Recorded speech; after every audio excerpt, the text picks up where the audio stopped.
everything in place. Okay, yes. Sorry, my microphone has been mute. This is sorry about it. I've been talking without. I'm going to go back and fresh and start with the topics again. Oh my God. Thank you very much for these.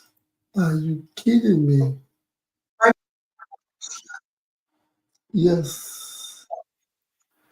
Okay. Back to the topics. Hello, guys. This is Obizo J, your host or moderator. Yes, I've been talking. I didn't know my mic has been on mute. The editor in chief and the manager here. You guys didn't put on my mic. It's okay. I'll blame that on the studio. So, like we said, there are four topics for today. First of all, the first topic is for Labour Party, one PDP House of Rep member defects to APC.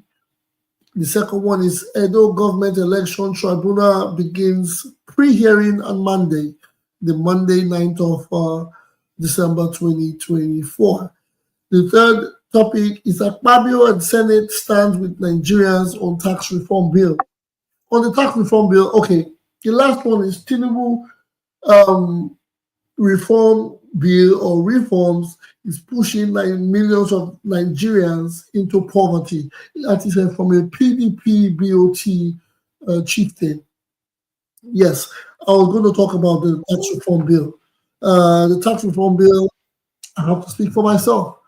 I do not have basic or personal information about that. I have not taken my time out to research it because my schedule has been tight.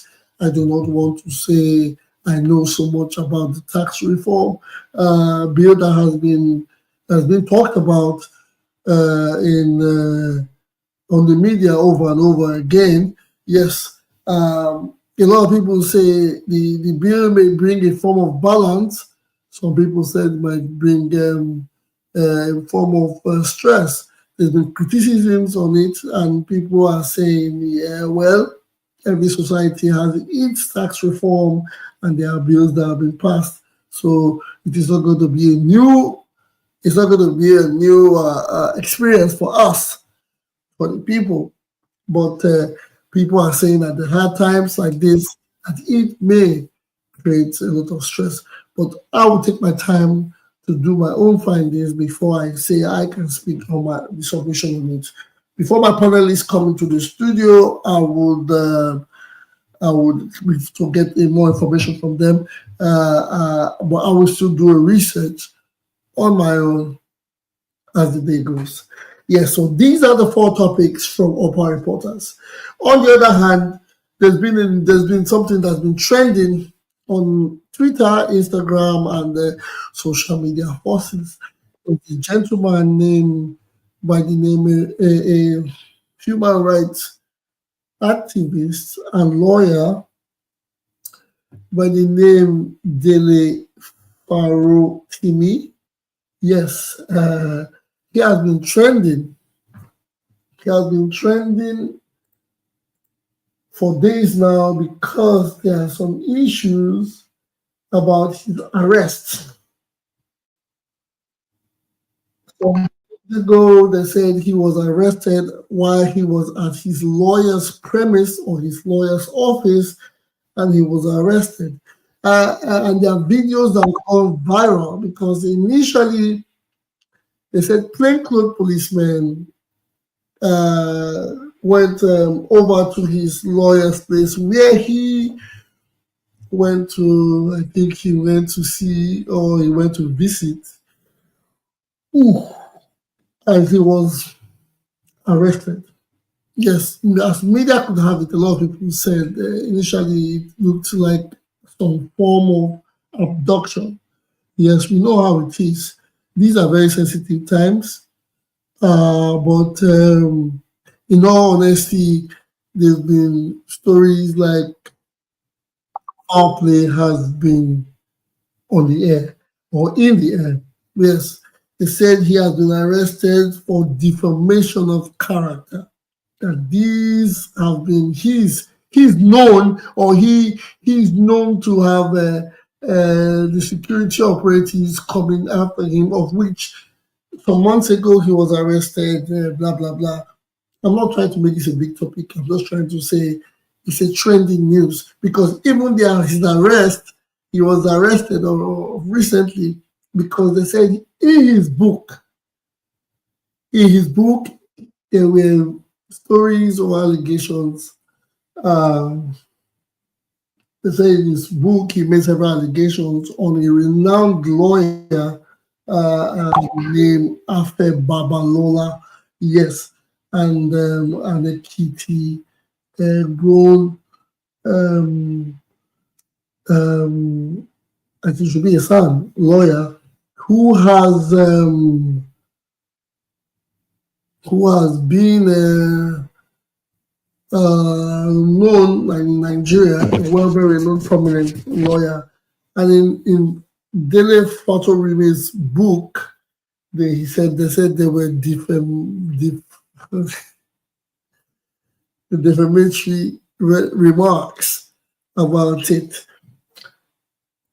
Like I said, the reason this topic is going viral is because the arrest of this human rights lawyer, Dele Fatorimi, has brought the attention to a lot of people, even making his book one of the bestsellers, or the #1 bestseller on Amazon, because a lot of people, the book is sold at $17 or £14 on Amazon, depends on the region where you are, and his arrest has brought the book to a higher selling record. And yes, that is also part of why a lot of people talking about the case, or why it has been trending. Well, taking all out, on Instagram, I follow the gentleman because I've heard him speak even before the elections, and I found him to be someone that can be very open with yes, he has this spirit of oratory. Yes, he can actually speak what a lot of people may think, or people think and believe. Yes, and like it is said, a lot of people see him as an activist, which they say he is, because people say he speaks to power, or he says what they want to hear, and he talks about the government, etc., etc., etc. So he has been trending for a while now, especially since after the general elections. But at this point in time, people are saying, or there are people, or he has been arrested. I wouldn't say, but there are people, they have been arrested for the book he wrote. And the name of the book, this is not any form of advert. This is not any form of advert. The name of the book is Nigeria and Its Criminal Justice System. On eBay, it is $24. On thrift store books, it is $18. On Amazon, it is $17. Yes, this book is making a trend so far because he has been arrested. Today I tried to, yes, I had in a social gathering, I asked if anyone had got the book, and someone actually said I should go buy it and help a brother out. I said, okay, I will take my time. I like to read when I travel. That does, so I don't lose concentration. That is most likely I like to read lengthy books. Maybe I don't know how many pages, but it's an interesting one. I will try to read it, because this has caused it's causing the chaos that we're hearing now. And funny enough, there's been responses because according to what is going on, people said, or the media says, whatever he has said in the book has created the room for his arrest. Now, there are responses that the Ekiti State bigwig of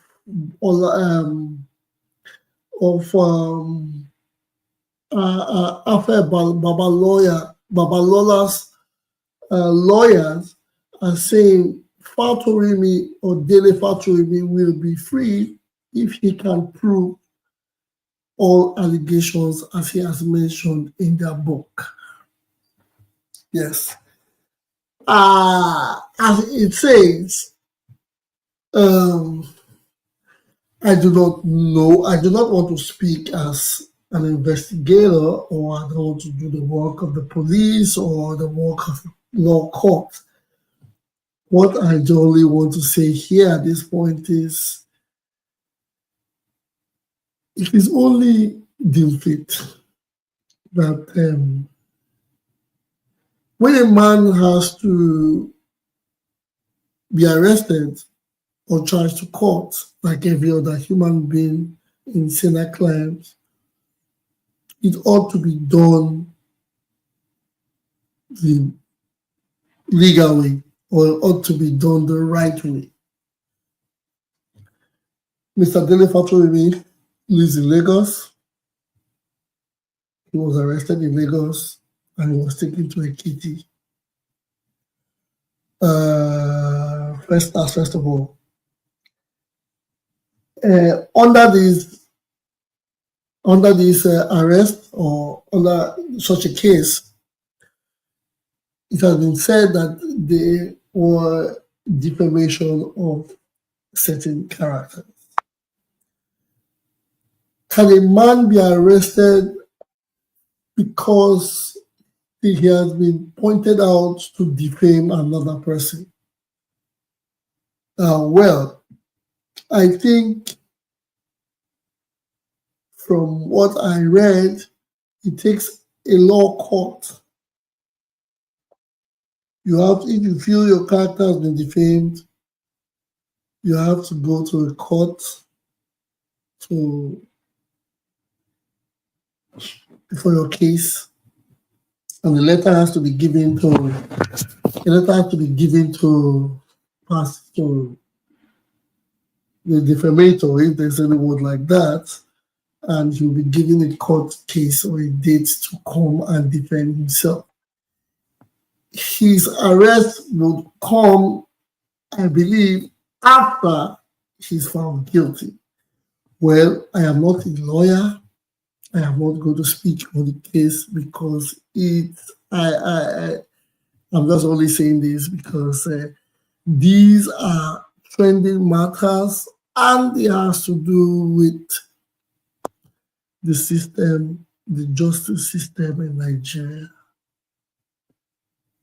I'm saying this because it connects us all. It's only proper when right is right and wrong is wrong. I'm not here to play politics. I'm not saying I'm for or against. A man has been accused of defamation of character. I think it's only proper that the due processes should take its course. I, for one, I am not a friend or I'm not an advocate, and I do not support when people go online or come online or use any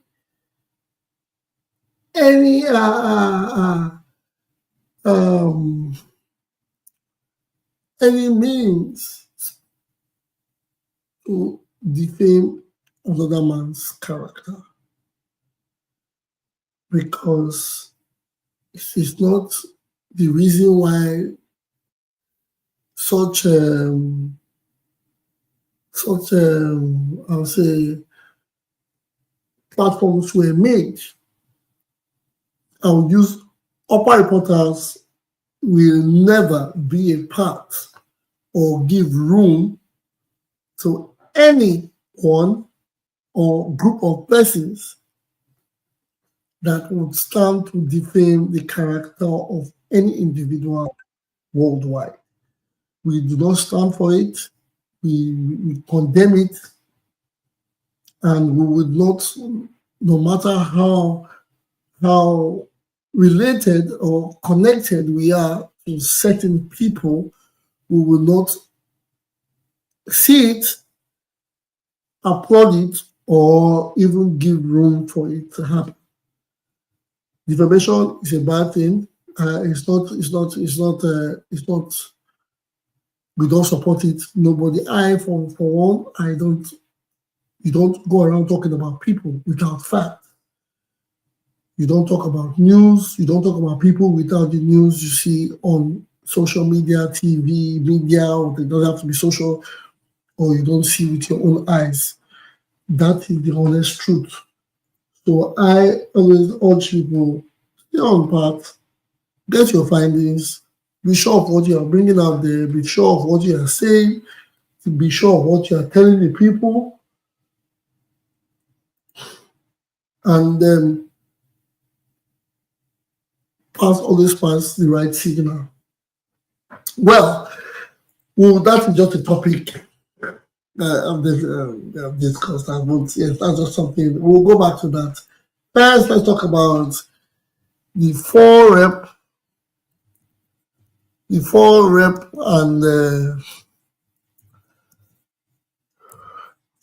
member and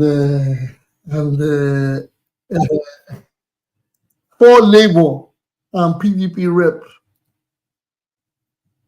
members that defected to APC. These are the little things we talk about. The very little things we talk about in politics, as it has been some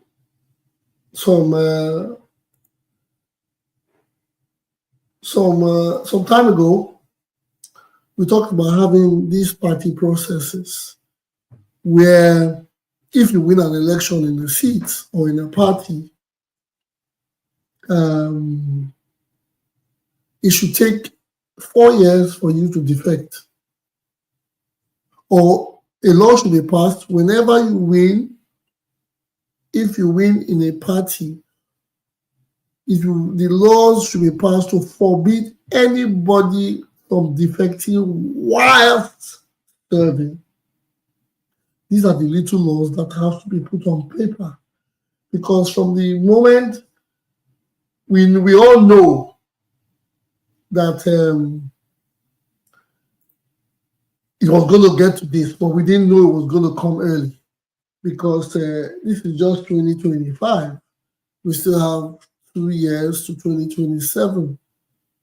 If it can start now, that means, God help us, by 1 year to 2020, to the next elections, only God knows what can happen. A lot of people might flood the gates. I know everybody now is playing heavy, dirty politics. I call it heavy and dirty because everybody wants to be on the ruling sheet. Everybody wants to be in the powers or connected to the powers that retain the mantle of leadership. I don't see. I for sure. I calculate it like it doesn't matter the party you're supposed to win or the party you are and you win. When it's time to govern, when it's time to give your selfless contribution, party should be kept in its shelf. I'm not saying throw your party away. Keep your party on the shelf. Focus on the people that have put you there, regardless the strength of your party. Because if four Labour members could win the elections under a PDP and APC nose-wheel, then it's obvious that people can say, because I believe people voted, the people actually picked them,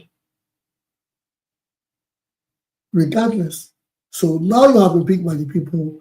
Why are you defecting? Why are you changing parties? What are the reasons? You have used the party as an umbrella to come into a system. So why is it like you lack you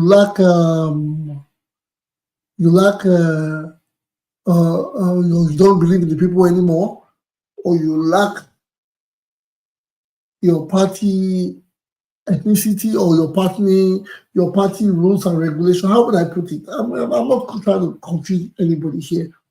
The ideology of your party, is it that you don't believe in them anymore and you fancy a different party? Or taking us back to using the party you won in as a yardstick to come into power. Is that what it was? Because I don't want to say, it happens that the defection thing should be abolished. It happens that it's funny that I happen to know one of these people. Yes, but regardless, the labor lawmakers that defected to APC include Tochukwu Chinedu Okere from Imo, Donatus Matthew from Kaduna, Akiba Basi from Cross River, and our very own Esosa Iyawe from Edo. Also a member of the PDP and daughter of a former governor of Delta State, Eriatake Ibori Swenu, announced her defection to the APC. The lawmaker cited lingering crises and factionalization in the Labour Party and PDP for their defection to the APC. Well, I'm not going to read further. I'm not saying everybody has a right to party, but and they have given their reason, which is, yes, the lawmaker cited lingering crisis and factionalization. That means their party has a bit of, well, are we saying the party they have defected to does not have its own factions, or they are no crisis? Well, that's just that. It is good now I have a panelist with me in the studio, and I hope he can talk. Yes, we have the man called John Bosco. John Bosco, are you there to speak with the people? Are you there to make discussions on the topic at hand? I'm here, moderator. And can you please put me up to speed with the topic you just talked about? Is it about the defection, people defecting from? Yes. First of all, we're talking about defection. Defection, the 4 Labour and 1 PDP House of Representatives that defected to the APC. Yes. I mentioned their names. These are House of Rep members from Imo, Edo, Kaduna, and Cross River State, and the last of them from Delta State. I think she represents Ibori's daughter from Delta State, one of that. Yes, that is the PDP, and they had 4 from Labour. So yes, my case is why defection. Although they have given reasons that they are lingering. But my own with the whole thing is that these people were just political jobbers. They were just using Labour Party to advance their goal of politics because they saw it was the wave of the time. And if you look at most of these people, yeah? No, no, no. Okay, you want to be. I just want to cut you short. Not cut you short. I want to insert something. You said they were using Labour Party. What about for renowned PDP Yeah, but the chieftains? PDP, like the PDP, Ibori's daughter, Ibori worked for Tinubu in 2023 in Delta State, and he has always been against Okowa. So they are just doing all these things to put themselves ahead for 2027, whatever is going to happen in 2027. Ibori's daughter come because of the father is not getting his way in Delta State again as a PDP member. So these are the people that worked for Tinubu in 2023. So them defecting is not like it's not a new thing to me. I don't see it as a one. The plan has been there for them to move to APC. Even Edo State, one other person moved to Edo State from Labour Party. They just used.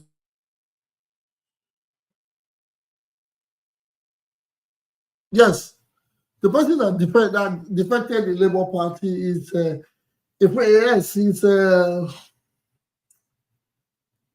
Sosa Yahweh. Yes, we know him from I think Oredo constituency. It was a shock, in my opinion, that he did so, but I think we'll do more findings on that. I will personally do more findings on that to ask him personally why this has transpired, because there's nothing wrong. They have given they said lingering crisis and factionalization.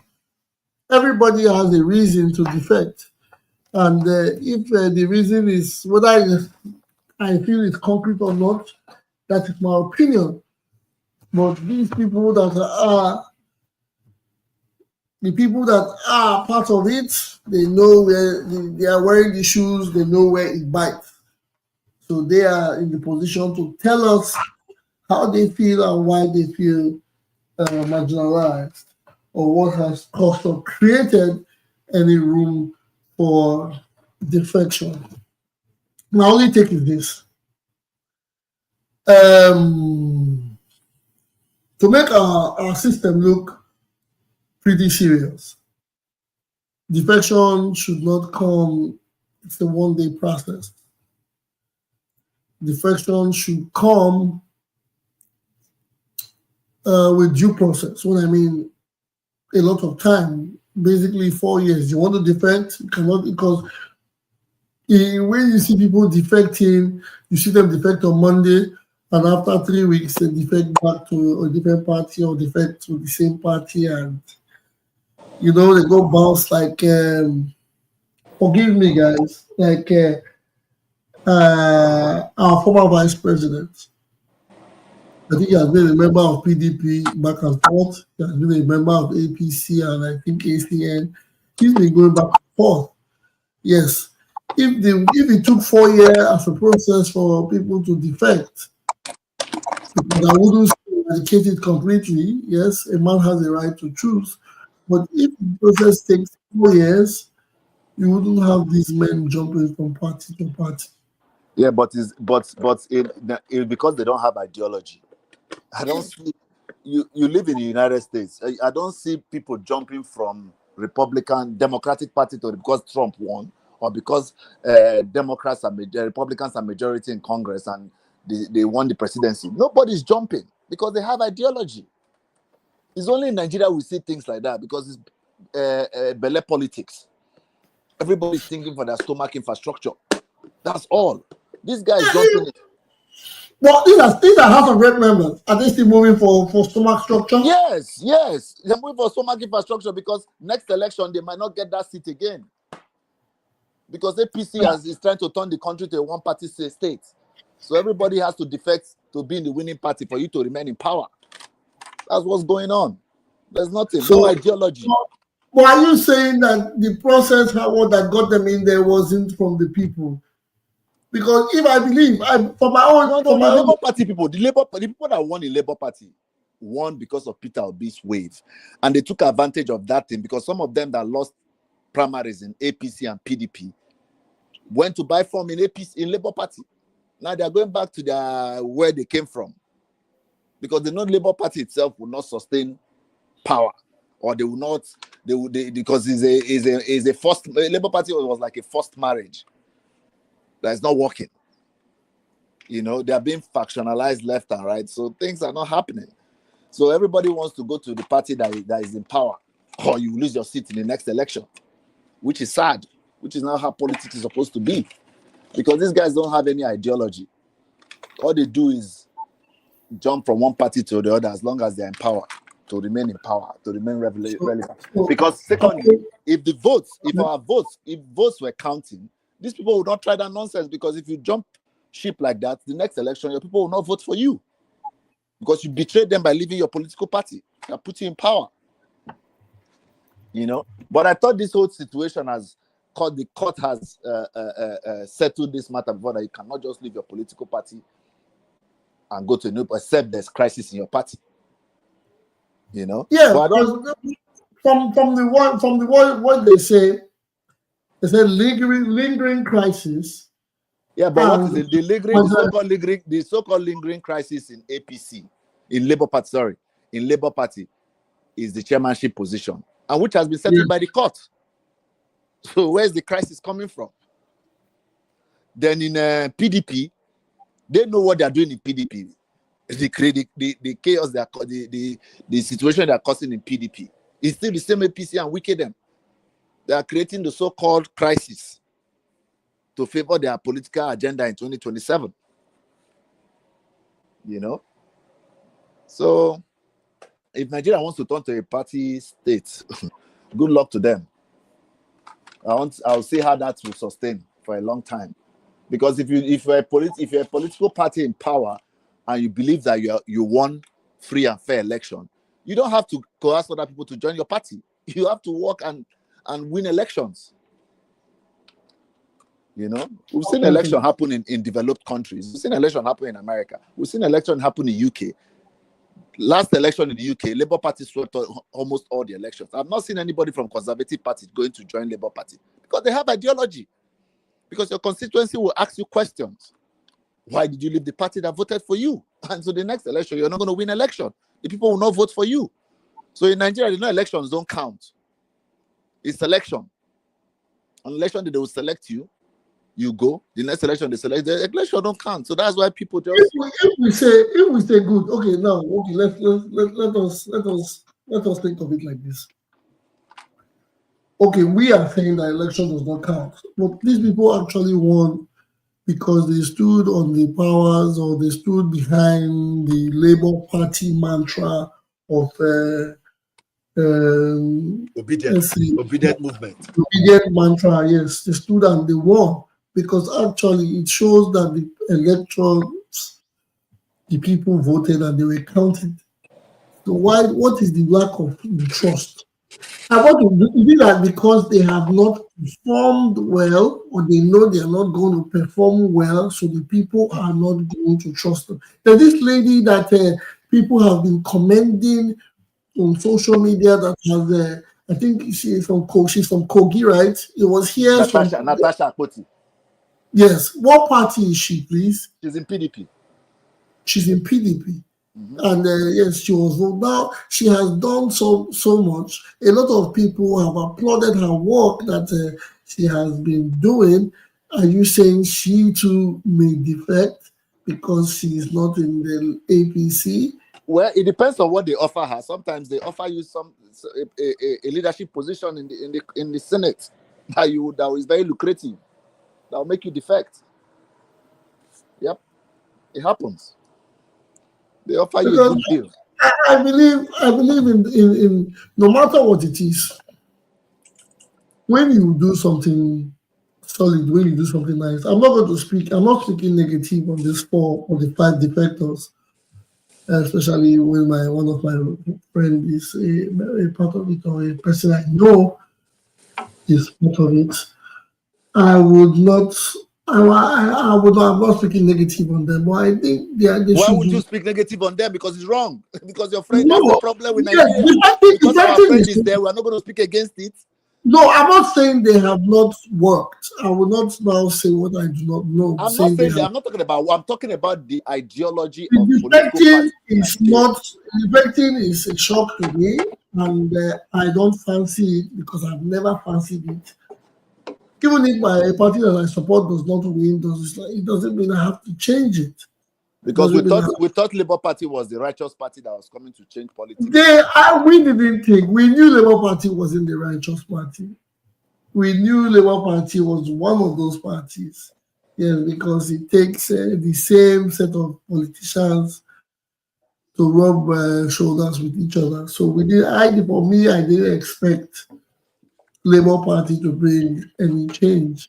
But I'm saying, if I had taken advantage of the Labour obedient mantra or obedient movement, and I made a senator or made a House of Rep or made anything, I would make a lot of impact.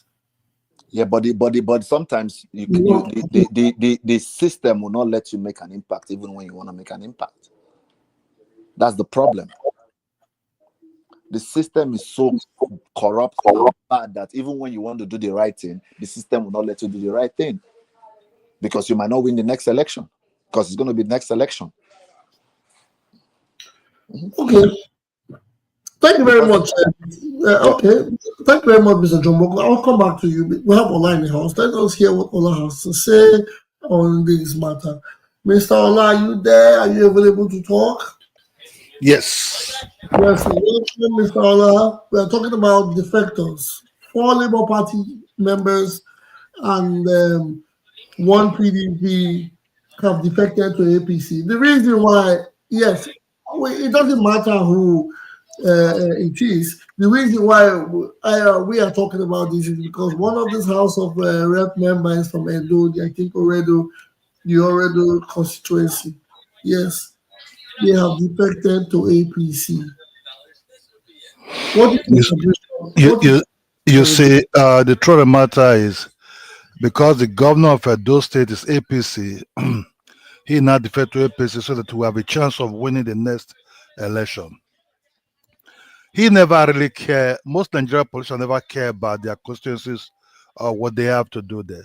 You see, they're going there as a club of looters. That's just the way it is. They don't have ideology. You have to understand the level of education of most Nigerian politicians are primary C standard. You understand me? Some of them didn't even go at all. Some of them just saw how forged the result. So if you check the level of the level of education of any Nigerian politicians are primary school standard, you have to understand what you expect and what you'll be governor with. So you cannot expect any high expectation for a very low educated person. Because an Akpabio can never be a professor. That's one thing you should understand. That whoever is ruling Nigeria, the level of the education, you can see what Buhari present. Buhari's standard of education was so very low that he ruled the economy into a pieces within 8 years. You understand me? Even let's assume those that even educated. Now that's some of them they are drunk because they have too much money. They become masters of koyank and vodka inside their houses. They have nothing to offer. How can you expect a drunkard to offer you anything or an Akpabio to offer you anything? What they really have to offer, they don't need to offer anything. They have to run the country according to the constitution. The money of the country belongs to the people and belong to the country. So what they're doing, they share the money of the country into their own pocket and start calling themselves honorable.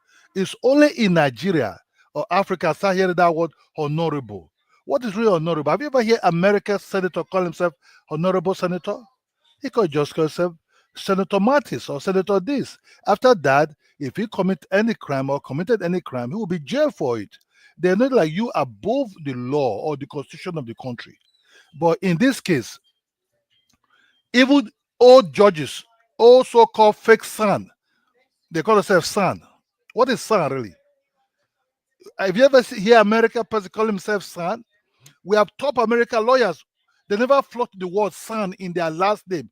S-O-N. Fake one. You see, Nigerian people like titles. It's the titles that they're using to govern Nigeria. So when they display the titles to you, you start respecting them. They even respecting the constitution of the country. So what do you expect when you start respecting people as your district? If honorary local government chairman, we call them Baba. In other places like in Western, they call them mayors. You know, that commit, if you commit crime as a mayor, you just check that the New York mayor now that have some certain crimes on his head now. He's shouting there.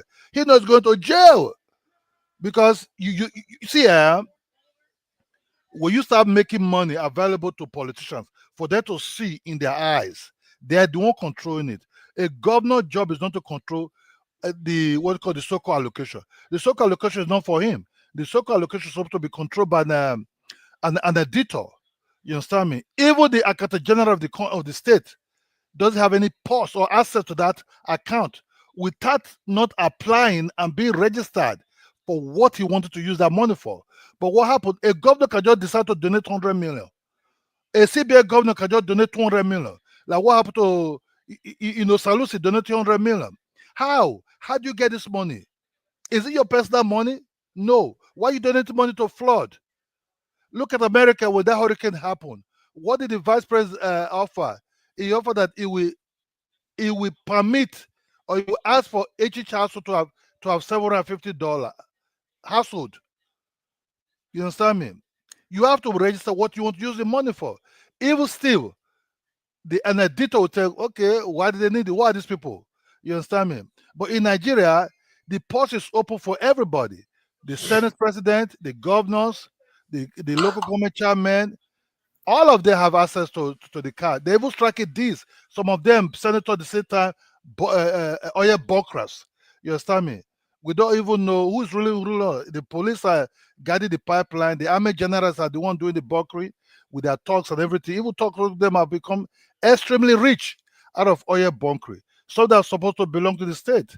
So what we are now, we're into what we call a mafia. I can't even call it mafia or whatever.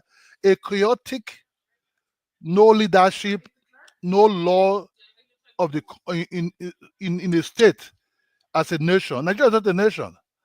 Nigeria is just not a nation at all. A nation, you must have interest of the nation in your heart. So anybody that defect, even they you expect they that went to LP, what do they have? What is their program? What are they going to do for LP or Labour Party? Whereby the chairman of Labour Party is even a steward and e-poster for APC. He's been secretly paid. He paraded himself as a man of the people, less corrupt. He wear not he dressed less expensive, but behind the scene, he's pocketing millions and billions of naira into his own whatever he want to do with it. This is not the first time that politicians have been like this. Even during the time of MP and MPN, we all know, and then he was the chairman of MPN, then of Benin State. He was heavily corrupt. And then he's one of the most corrupt human beings that I've ever seen in my life. These boys are still the one in power. What do you expect? What do you expect is the student of a master? You know, when Foucault paint have his own painting, when they study his student painting, something they cannot differentiate his painting from Foucault himself, because he's the master of the whole master of those paintings. So what you see in Nigeria today is a banana of low educated, low stuff, unaware how to run the government, and Akpabio. Akpabio said, Tayaro, everybody eat. You understand me? So you can call Nigeria politics as Tayaro, all the politicians eat. You understand me? Depends. Even if you invite those ones in Western world to become a politician in Nigeria, within 2 months they'll be corrupt. Obasanjo was bringing Ghana must go back as kind of incentive for senators to give in to start debating laws and passing laws. None of them ever win election. Obasanjo didn't win his first election. It was rigged, you know, by the same, by the same army. So, my brother, do I expect anything good out of these people? The country will sink one day. No, the oil they're using for bargain, nobody will buy that oil one day. You see these men, you see these corrupt men, you'll be seeing them on the car that are running to a neighboring country, begging for asylum there. Asking Okada, I will give you $10,000. Help me, help me. They will be on their slippers and short knicker and tear cloth running. You see, anything that go up must surely come down. It's a matter of time. If you think you are ruling, nothing will touch you. One day, all those 20-something years, 30 years, when that time come, you will be on your slippers and a knicker running around, begging Okada to run you into Benin Republic, to run you to Togo Republic with a tighter clothes. Ask the Okada, I will pay you 20,000. Even the Okada man will say, I will carry you, will take you to a corner. It will delete you because you know you're a very bad man. You're the one that run this country down. When they get it older, they can't run. They'll be begging people to help them to escape. With that time come, all these so-called their mansions, all these so-called their expensive lives, all these so-called their Koyant and Vodka that they're drinking as part of their dinner wine, you know, we all fail them. Once you go up as a human being, you must surely come down. That's what they say. If you take an aeroplane, you must land. If you fly and land, that's so, bro. Yeah, thank you very much, Mr. Ola. Yes, and these days, I'm going to read what someone has. Yes, someone said, easy on calling someone corrupt on air, especially if you cannot substantiate it. It can be termed as a cyber crime. Yes, because talking about cyber crime, I think the police have okay. First, with this topic, I don't want to deflect or digress. Thank you, Mr. Ola, for the submission. I appreciate it. Yes, those are the things we see in politics today, and the laws that follow it are soft. The quiet one is here with us today. He's in the studio. Quiet one. We are talking about the defectors. 4 Labour Party, 1 PDP, Rep Defect to APC. On the breaking news of that matter, PDP declares Ibori's daughter seat vacant at House of Rep. That is the one PDP House of Rep representative that defected to the APC. The PDP in Delta State, or perhaps the PDP in Delta State, the PDP has declared her seat vacant. What does this mean?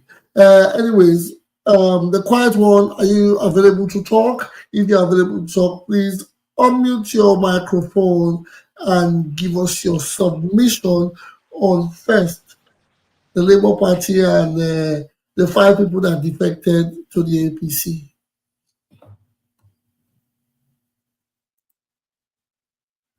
We can't hear you. I don't know. You have unmuted yourself, but we can't hear you. We can hear you. I don't know. Are you there? Yeah. Can you hear me? Loud and clear. We can hear you loud and clear now. Okay. Yes, I heard about it, but I've not looked into it. So I won't waste too much time on the topic.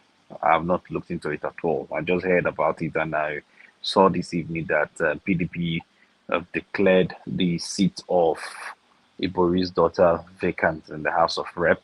So obviously, we'll wait and see how this unfolds. Well, it's not news. It's not strange. Yes, the only reason, like I said, one of the major reasons was because I know there's a House of Rep from Edo that is there, and he is part of this too, because they actually gave their reasons. They said because of a lingering crisis in their party and factionalization. That was what was said on the media. But like I also said in corners, I said, what about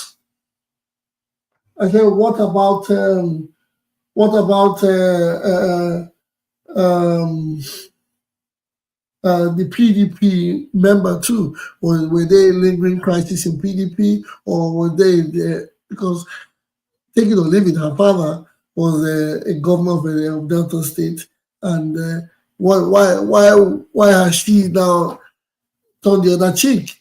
She's under them. Her father is still a chieftain of the PDP, one of the big wigs, and what is making her change her party? That is giving the explanation. Are you there, Mr. Osa? The quiet one, are you there? Yes, I'm here. Can you hear me? I don't know why it keeps timing in and out. Yes, I'm here. Okay. So I said I'm not in support of living under one's parents' shadow. If your father was X, whatever, that's his own time. You need to carve out your own niche and find your own way. Yes, it's a platform for you to start. It's always good when you have that advantage, but you shouldn't, because my dad or my mom was in a particular political, I have to be there if I don't share the same ideology. The only difference in these circumstances is the fact that she started with the PDP, and I don't think there is enough for disarray, or PDP is in so much crisis for her to decamp to. I think she decamped to the APC, and it appears APC is the new safe house for everyone to decamp. There are other political parties. If you want to decamp, you can go to ABGA, you can go to SDP. Why is everyone running to the APC? So it's something to watch out for. And again, is it against the law for a sitting House of Rep or House of Senate to decamp to a political party? And if that happens, what?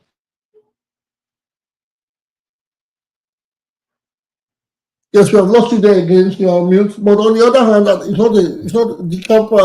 Defection is not defection is not against the law in any ways on any level. Defection is not against the law. As it is, anyone can defect at any time. But we are saying that there should be reforms. Not we are. I speak for myself. I say these things hold a lot of measure. They hold a lot of gravity, and people look deep into them. So I believe that. Okay, I believe that there should be reforms on such things, especially defection, because I cannot use the strength of the people to go to win an election and try to forget about the people because I want to roll with the masters. The people come first. Yes. So if a person wins an election in any party, I think it's only proper for that party, for him to do his tenure in that party. Or before any defection, it should take a number of months or even years so that the person can be completely cleared out of a party and moving into another party. In my humble opinion, I'm just saying this. Well, but those are the things we see, and those are. That is how it has happened. I don't know why. Yes, okay. On other news, yes, but it is sad. I don't know why they say the APC, the PDP has declared her seat vacant. What does this mean? Is this another political talk? Yes, her seat has to be vacant because she has defected. She has defected to a different party. So the APC has her seat filled, which means she has defected from the party. The party would have to bring a new candidate who will have to go against her in the forthcoming elections or in the next election. So the PDP has a vacancy, of course. That is what happens when people defect. There are vacancies and other seats have been filled on the other end. Before we go any further, there's a question coming from Mr. Henry O. He said, I have a question to respond. I have a question, and can someone respond? Please, I urge everybody watching in every part of this outlet, if you can respond to this message, I will be very glad. He says, why has the governor of Edo State, Monday Akpabio, and the deputy governor, Dennis Idahosa, not resigned their positions in Senate and House of Representatives? Yes. I did ask the question some time ago because we learned from my own knowledge that I've gathered with Henry O. People say it takes 3 months. 3 months before they can relinquish their positions in or their former positions. The governor who is who was a senator or who was a member of the House still remains a senator for the next 90 days after he has been sworn into office. Same goes for the deputy. So these people, they are, according to the laws that is in the electoral laws, that even a senator can be sworn in as a president, but it takes 3 months before he can relinquish the powers as a senator. So the governor and the deputy will still remain the governor, the senator, and the Senate and the House of Rep till February. I guess if that is. Those are what I gathered. I know there are more intelligent people in the studio. There are more intelligent people in the house. I don't know, John Bosco, are you there? Can you give us a response? Quite one has left, and Ola. I would have loved to ask them the question. But do you have any idea? Do you have something to say about that? Do you have an answer for him? Please, anybody, you can maybe give us an answer on Facebook, Instagram, or YouTube. Give us an answer so that we can share with Henry O. Yeah. What can you update me on what the person said? The call came in. Okay, he asked a question. He said he needs a response. He said, why has Governor Monday Akpabio and his deputy Dennis Idahosa not resigned their positions in Senate and House of Representatives? Well, I wouldn't know why they've not done that. Normally, they're supposed to do that since they've been sworn in as the sitting governors and the deputy governor of Edo State. So you can't be holding 2 offices at the same time. I mean, that's the governor at the same time. Or maybe they are feeling that the tribunal might not go their way. So I don't know. I don't have any reason why they are still holding both offices. By now, they should have resigned from the Senate and the House of Representatives because they're already in office, and that seat is vacant. Both seats are vacant. So I don't know. Is Nigeria is the way they do things in Nigeria? Lawlessness. Anything can happen. So I don't have a reason. Maybe a lawyer would be better off to answer that question. Yes, I actually said anyone in the studio or anyone anywhere that can answer. Although I gave an answer to it from what I've gathered because I have asked the question. I've asked the question before, and I gave the answer that I was given. Yes.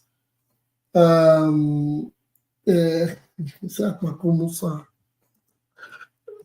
gave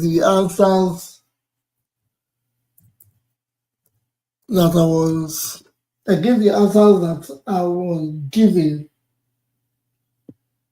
Yes.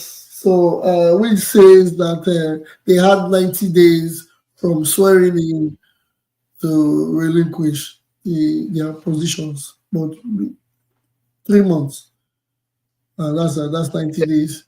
That means they're in line with the law, but yes, that means they're like, yeah, the thing happens. I think another example was given to me.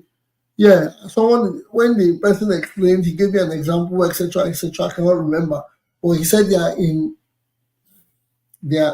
tune with the law. It is a law that this process can take up to 90 days, 3 months before they can be the seats can become vacant.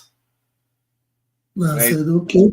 It's because you can't be holding two offices at the same time. You already Yes, as a but citizen. again, now you see, with the James Ibori's daughter. Sorry, let me not call James Ibori like he's the one we're talking about. Like in the case of that, they say the daughter, the PDP has put her seat vacant. What does that mean? Does that mean what? Finally supposed to mean is that she has no seat in the House of Reps any longer because she came in through PDP. So PDP is keeping that seat vacant. But with the way we know Nigeria is, APC has already embraced her. So nothing is going to happen. Even if you But is it who won the election? Is it the lady that won the election, or it is PDP that won the election? She won the election. She won the election through PDP. Is a political party, is the bandwagon that brings you to office, not you. It's your political party. Yeah, but there are some cases that they say people win elections and not parties. But the law has stated it. I'm voting for the individual. I'm picking the party because of the individual. A lot of people is that PDP is still the platform that brought her to power. Do you know that? Remember that before Buhari left, they changed the law that if you win an election through a political party, you cannot change that party. You cannot defect, except there's crisis in your party. That's the only way you can defect. But this man did it. What's his name? Late Andy Uba. Ifeanyi Uba. He did it from YPP to APC, and nothing happened. So it's Nigeria. Anything goes. There was no crisis in YPP. He decamped. He defected to APC, and nothing happened. The law did not. Nothing happened. So Boris' daughter is going to have that seat, whether PDP likes it or not, because that's Nigeria for you. Well, the person is defecting to the ruling party. Nothing will happen because they own the courts and the system, so nothing is going to change. So PDP is just wasting their time to declare this. Well, everybody, like Mr. Concord, who is always talking about PDP being the biggest party in Africa. You don't expect them to just sit down when these kind of things happen around them. I agree, but what I'm saying is that I understand. But what I'm saying is that the system will not work for them. That's what I'm saying. If they like, they go from here to Supreme Court. The system is not going to favor them. That's where Nigeria is, and that's why the country is not functioning. People just wake up and do what they like because they are going. Because imagine if the person was defecting from APC now to PDP. It's not going to happen.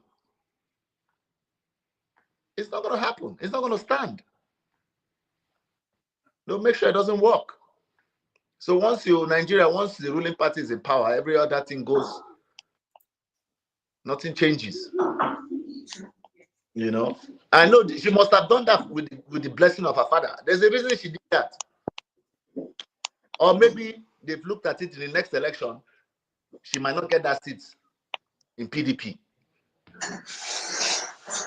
because of the fight going on between Oko. Between who? Ibori and Oko, they're not in the same camp now. Okowa is no longer governor. Ibori is no longer governor. They have a new sheriff in town. Yeah, Sheriff Obori is the governor, but Okowa still has a strong PDP in Delta State. So maybe that's the reason. Maybe they've looked at it and say, okay, now maybe next election she might not get her seat back. So why not just defect to and Ibori worked for Tinubu in 2023. So why wouldn't the daughter decamp? Okay, okay. Thank you very much for that. That's your submission on that. The next topic is going to be Edo Governorship Tribunal begins pre-hearing on Monday. Pre-hearing. Okay, before we go further, I want to get the question that was asked. I want to give it to the quiet one. The quiet one, can you speak? If you can speak, there's a question that says that it's asking. I don't know how you have your in-depth knowledge on politics and the laws. They are asking why the governor, Edo State Governor, Monday Okpolo and his deputy Dennis Idahosa have not resigned their position or position in the Senate and House of Rep. Do you have any idea? If you don't, we can just move on. I will refrain from making any comment on that. Okay, thank you very much. Yes, let's hit to the next topic, which talks about Edo Election Tribunal, which begins pre-hearing on Monday. Yes, I thought it started. Okay, what do you guys think about that? Edo Tribunal. I don't know why Upper Reporters actually brought this to the table, because yes, even if the tribunal is happening, the pre-hearing is happening on Monday, why can't we wait for the pre-hearing? What do we have to discuss about the pre-hearing of of the tribunals for? What are they special? Are there any special information out there on it? And well, I don't think it's topic. Okay, let's go to the trending topic like I brought to the house. The human rights, let's discuss the arrest on the human rights lawyer Dele Farotimi. The police again has just filed a fresh one. They have filed fresh charges against him, and the 12 counts filed before a federal court in Ado-Ekiti, the capital of Ekiti State, on Friday, borders on cyber crime allegation. Well, 12 counts, cyber crime allegations. Yes, you see, before I go further, they said that you, Dele Farotimi, on the 28th August 2028, knowingly and intentionally transmitted communications in an online interview on a mic on podcast by Show Akpabio on your YouTube channel, in respect of the book author of the published Nigerian Criminal Justice, wherein you stated in the interview that after Babalola corrupted the judiciary system, which you know to be false information for the purpose of causing the breakdown of law and order, thereby committing an offense contrary to the punishable under Section 24(1)(b) of cyber crimes, prohibition, prevention, etc., Act 2015 as amended. Now, the reason I have read this, it is because we have a podcast which is similar. Everybody knows they have a lot of podcasters everywhere. And here, according to what they have broke down to us, in his book, he mentioned a certain person and said the person is corrupt, or he has corrupted the judiciary. But they say, which you know to be false. Again, the information we talk here about people, we have to take our legs or our feet off the pedal. We cannot, yes, now there's a lot of awareness, although they say freedom of speech, freedom of speech is being translated to defamation.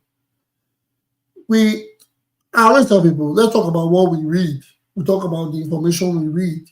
But some people out of emotions can say, yes, John is corrupt. John is a thief. They're all thieves. They're all liars. They're all, sometimes out of emotions. And from what I'm reading, it is indirectly means that when a person says John is a liar on any platform and he cannot defend it, it is called a cybercrime. So I'm using this avenue to say, please, we should mind what we now. I'm even getting scared of doing podcasts because people can come and sit and wait for you to make a glitch, and when they can use the glitch against you, they'll come after you. Because with the happenings these days, our emotions tend to run high, and when they run high, yes, Section 68 states that a member of the Senate, okay, you're going back to that, vacate the seats. Okay, I'll read it later. Thank you very much for that. I'll read it later. I'll answer Henry O.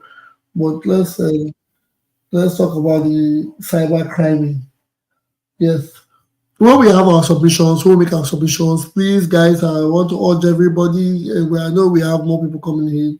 I want to urge everybody to be gentle because we don't have to. It is now being called a cybercrime if you mention a name or say something about somebody, and if the person doesn't like it, he might call it a cybercrime.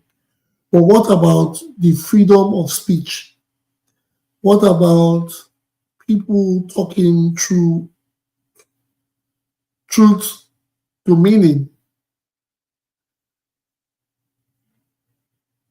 What about expressions? Yes, you can. I understand defamation is. Yes, when you defame a person, it's like saying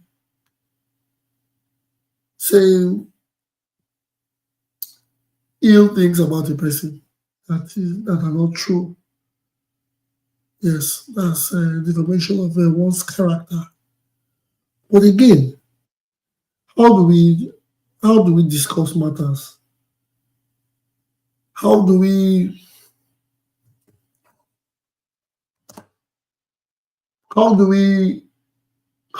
things on the table and dissect them? We know truth can be very heavy, truth can be very bitter. Yes. But what about if truth is said and it's called a cybercrime? Because nobody wants to take the blame. Nobody wants to say, yes, I did it, or yes, okay.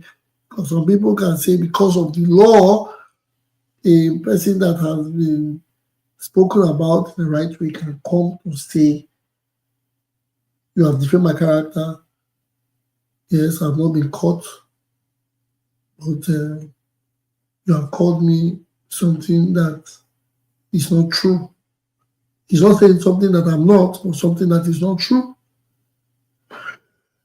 Well, until the patrolman was arrested in Lagos by officers attached to the Ekiti State Police command over alleged defamation and cyber bullying. The arrest was connected to a petition written by Afe Babalola, a senior advocate of Nigeria.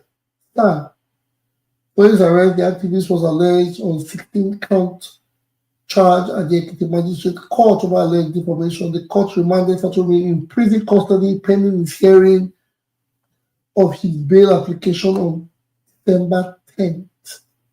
Meanwhile, Babalola's legal team said Fatumi will be free when he proves that he is not guilty in the defamatory allegations against the son. Please, these are not, I'm not talking about, let's take them out of our mouths. But if I may ask, I want to talk about the process. A process now. John is being accused of cybercrime and defamation of character in in Texas, right? And the police come from Chicago or Illinois, which is a state, or let me not use Illinois, that can be far, from Alabama, which is like two states from Texas, comes to Texas to arrest Mr. John. Do jurisdictions, the quiet one, are you there? Please, I need you to educate us. On arrest of such cases, can a person arrested from a state to another state for any kind of crime? And are these processes proper?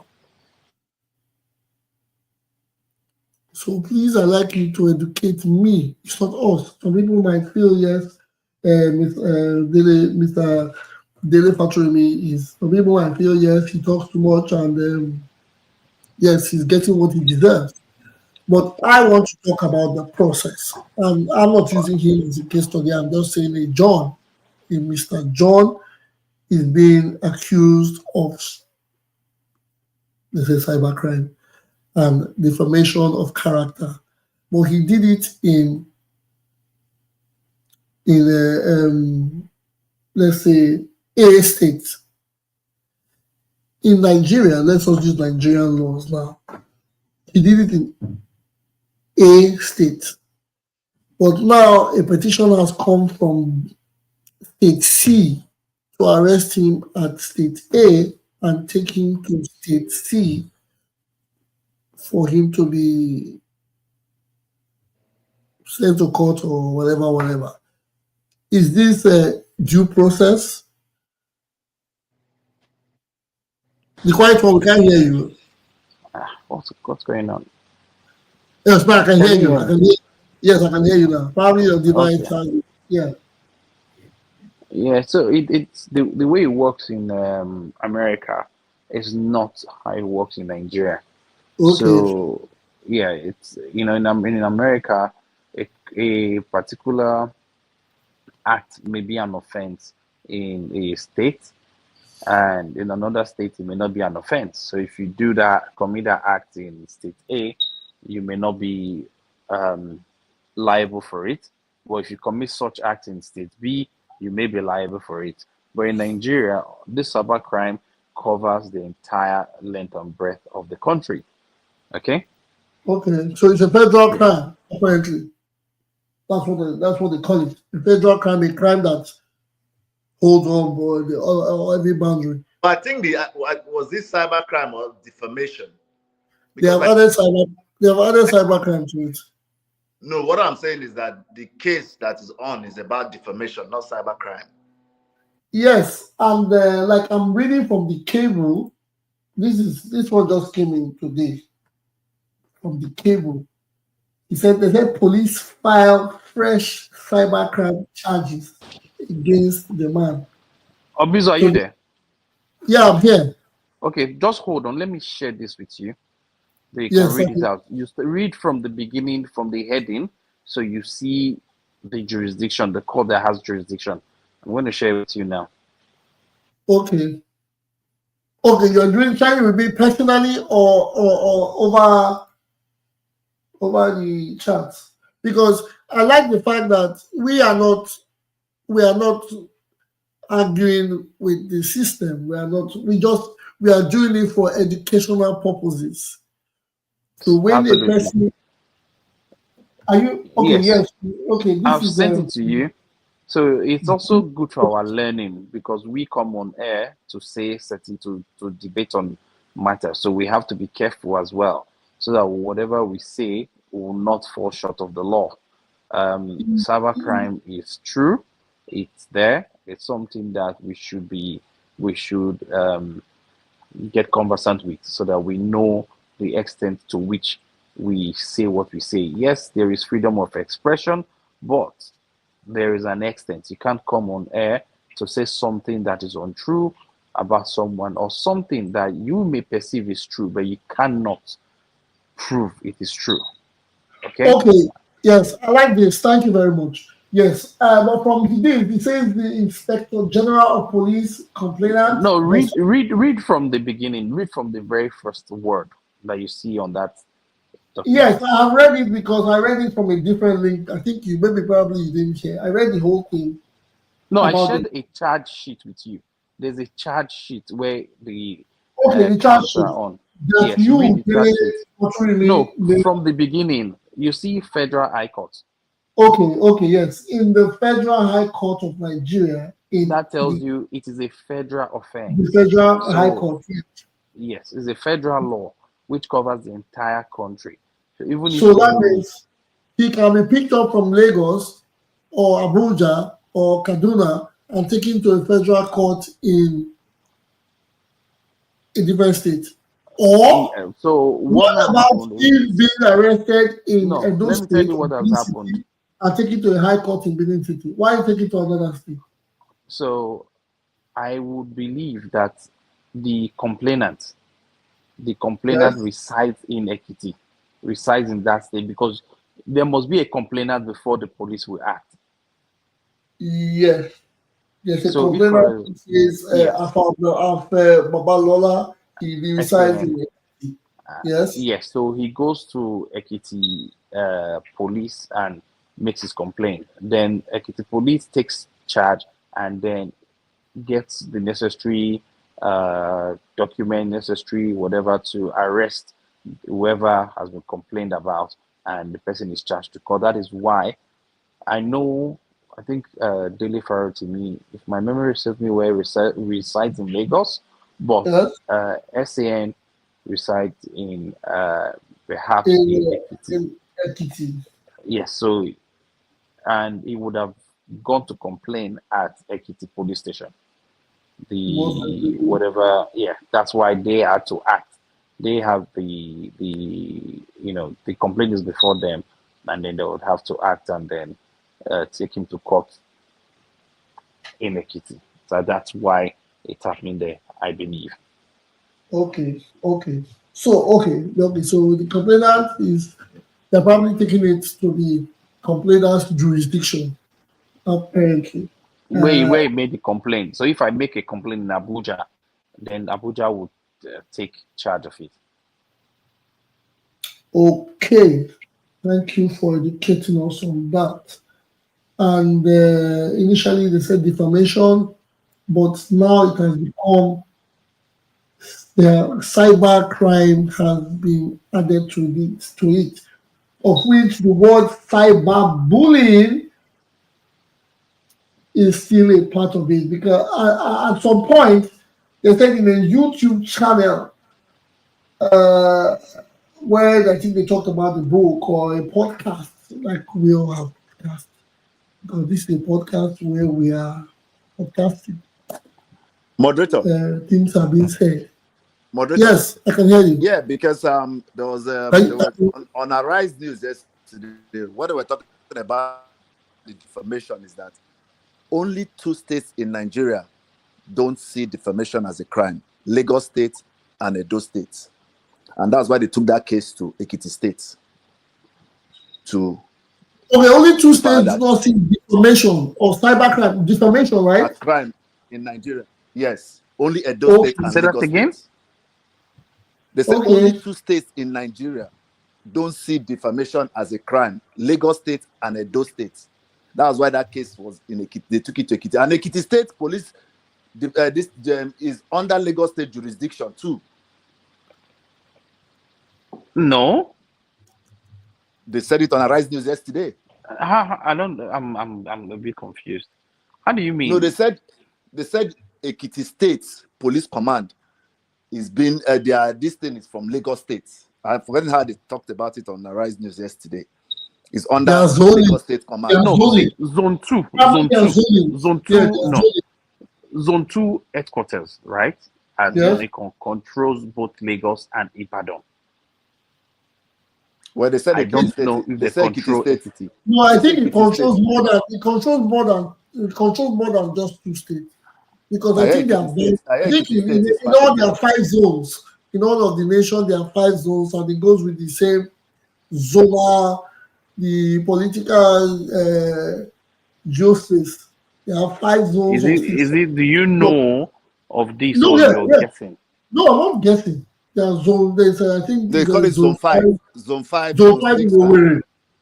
There's zone 5 in Owerri. There's a zone in Lagos. I think there's a zone in so Benin. because it was on Arise News that they analyzed it yesterday that only 2 states in Nigeria don't see defamation as a crime: Edo State and Lagos State. Every other state sees it as a crime. You know? Okay. Are you Okay. sure? I Zone can 2 send you police the video. command. I can Hold send you on, the hold video. on. It's not. No, it's not about video. See, there's something I want us to also learn, because Arise or TVC or channels are saying something doesn't make it correct. We have to do our own research. Zone 2 police command, for example, controls 2 states, Lagos and Ogun. You understand? So Yeah. the Arise people saying that defamation is only a crime in whatever, is They it said, based on according to what I see here, Lagos State and the ECOWAS Community Court Justice has repealed the criminal defamation provision in Nigeria. That's another country. But these are things that we have to, because every day new laws are coming, and sometimes we just sit on them with like sitting on the gunpowder, the keg of gunpowder. We actually say things we don't even know we may be committing offenses. It is proper to, that is why it's proper to always read. And I mean, I don't think somebody like Ruben Agbati will just come out and just say such a thing. yeah, He's a yeah, lawyer too. that's because everybody has to be careful what they say at this point in time. Yes, everybody has to be very, very careful, because these times, imagine a man as educated or well knowledge as Mr. Fatorimi. He even went as far as writing a book. Now he's being held by the law. Would you think he will be able to? He will Well, be able they to said he wrote fall that book into it. because he was part of the case. So the That made thing him is write this, that right? book. Also, Yes. one of the things we need to understand is this, and I like the way the lawyers to the learned silk has put it. If Daily Farotimi can substantiate the claim he has made in his book or on the TV, then justice will prevail. They are not saying he has outrightly done something. They're just saying, well, he has said this and they are seeking justice for their own client. So you come in and defend yourself. He has made a statement both on air and in writing, and unfortunately, he has been charged for cyberbullying. So he will go to court and defend himself and say, "Yes, I have this. I have the evidence to show that this person did this to this, or this person Yeah. said this, or this Okay. person committed this." Yes. Good. Well, my own question is the process at which he has been handled. You see, good is a good thing that he has been brought to book.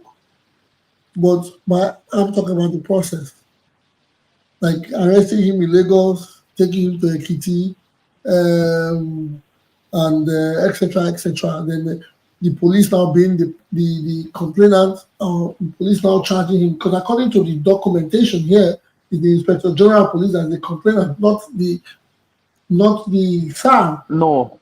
Inspector General Police cannot be the complainant. Inspector General, when The it comes to document you sent, criminal matter, the document you sent to me, yeah, let me explain it to you. what I'm looking at, because it's Let me General explain it. Police Let me complainant explain it to you. versus the factually defendant. Thank you. Okay. Yes, let me explain it to you. Yeah. In criminal cases, right? Okay. It is the state, either the Yeah. commissioner of police, or if it's a federal offense, it will be the inspector general of police against the person. However, there is a nominal complainant upon whom the police would act. That is why the police would ask you, if someone infringes on your right, do you want to press charges? If you say yes, then they will be the one to take on the case. It's different from civil matters where it is between Mr. A and Mrs. B or Mr. B, where it's between a company and another company. But in criminal matters, even if the act was committed against a human, it will be the state, either through the Commissioner of Police or through the Inspector General of Police, that will commence that criminal action. However, there will be a nominal complainant, i.e., the person who brought the case to the police. Okay, thank you very much. Thank you very much. This is why I bring some certain things. They might be like,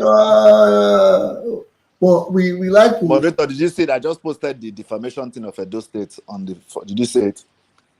Yes. In fact, the current state of the law was confirmed by the Supreme Court of Nigeria in the case of Aviomo and Commissioner of Police and Eno.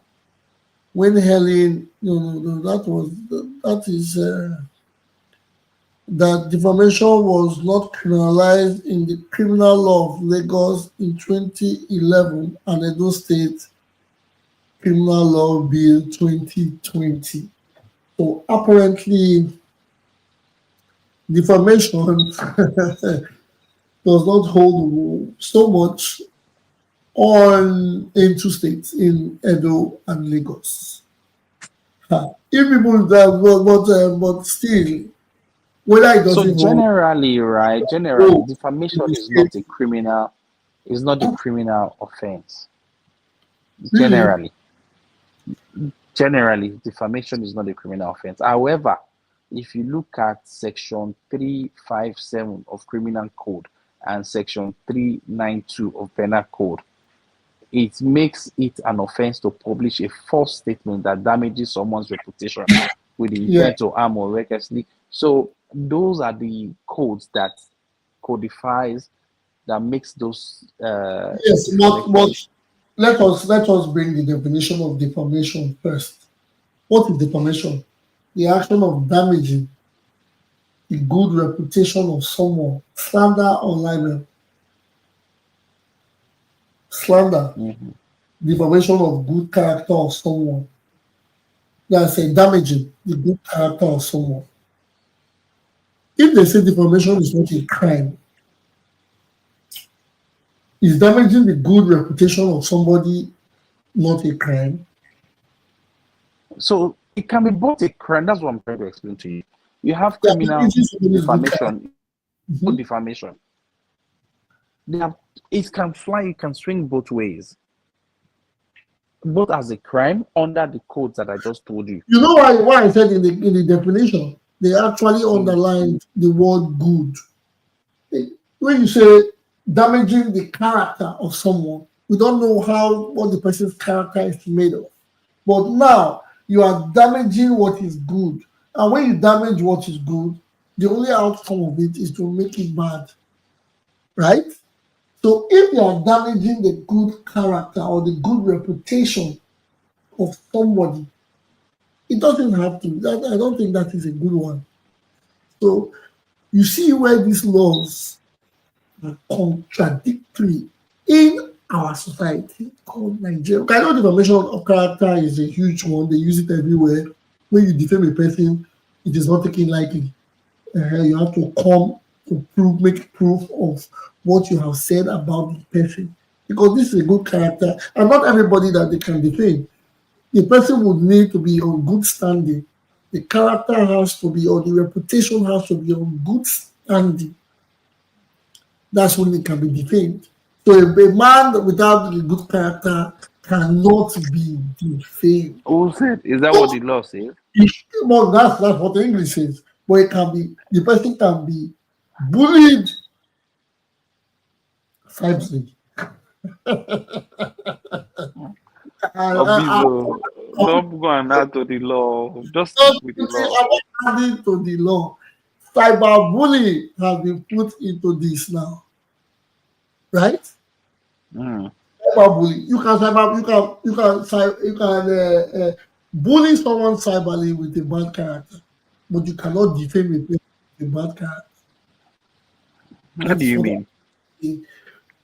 Defame, when you say defamation, it is the action of damaging the good the good reputation. I'm using the word now, underline good. It's not just the reputation of anybody.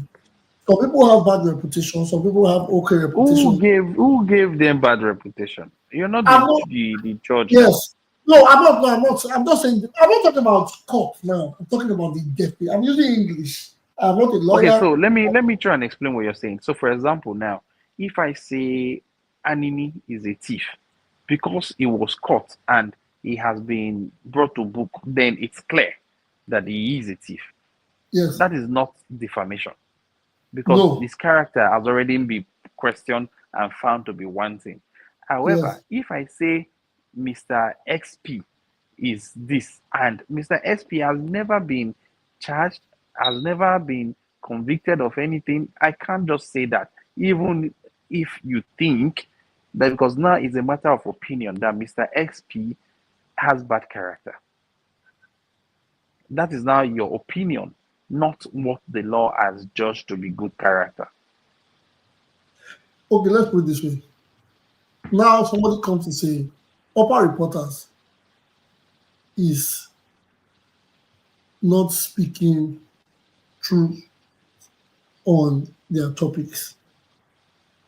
Everybody knows Upper Reporters has a good character or has got good. But that's not defamation now. No, wait. Everybody knows. Excuse me. First of all, everybody knows Upper Reporters have good reputation of speaking openly about matters. So we have a good reputation first, speaking about matters. But somebody is coming to say Upper Reporters is taking sides with government or taking sides with opposition.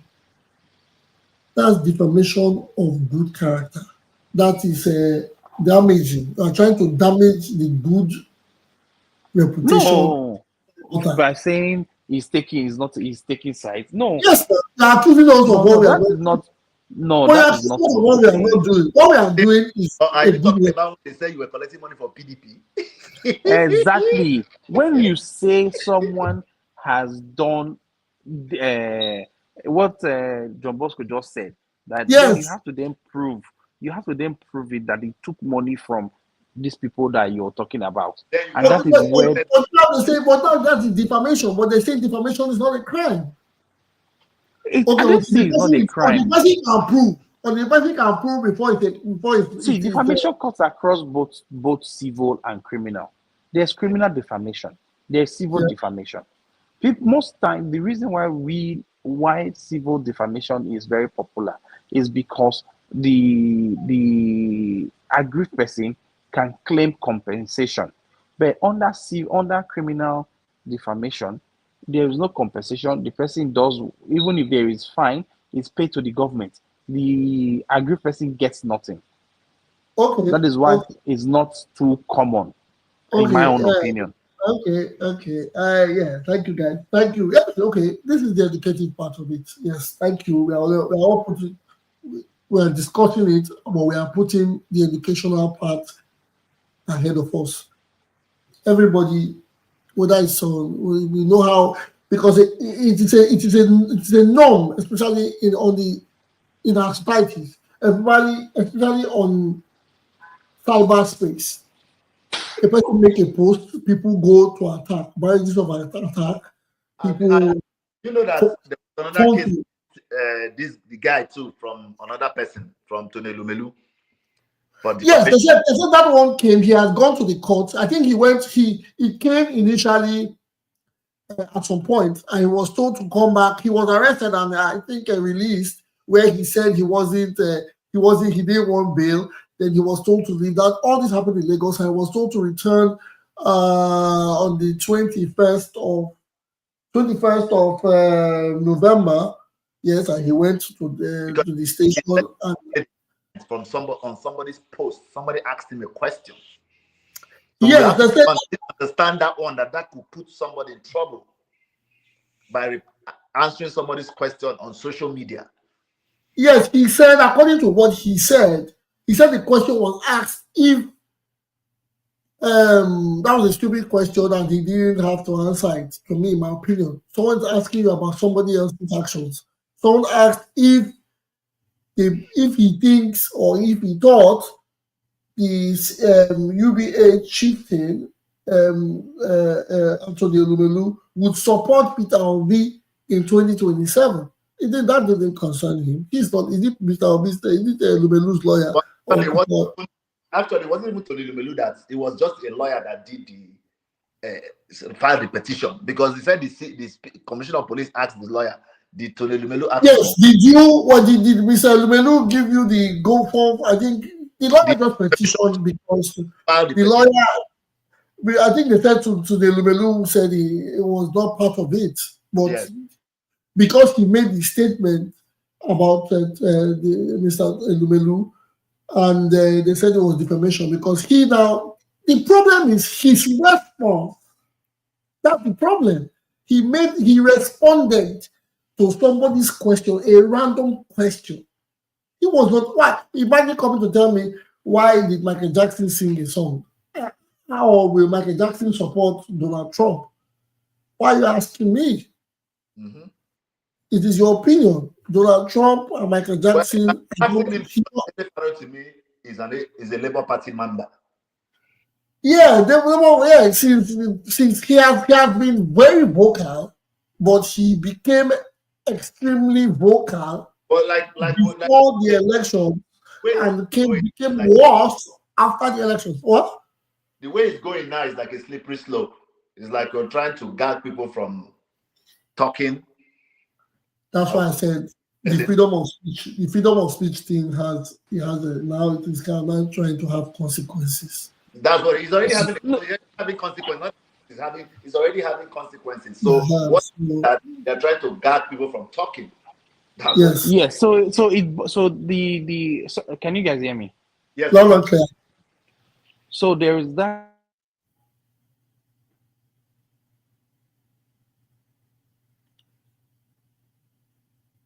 We can't hear you anymore. Yes, we can't hear you anymore, and because we want to.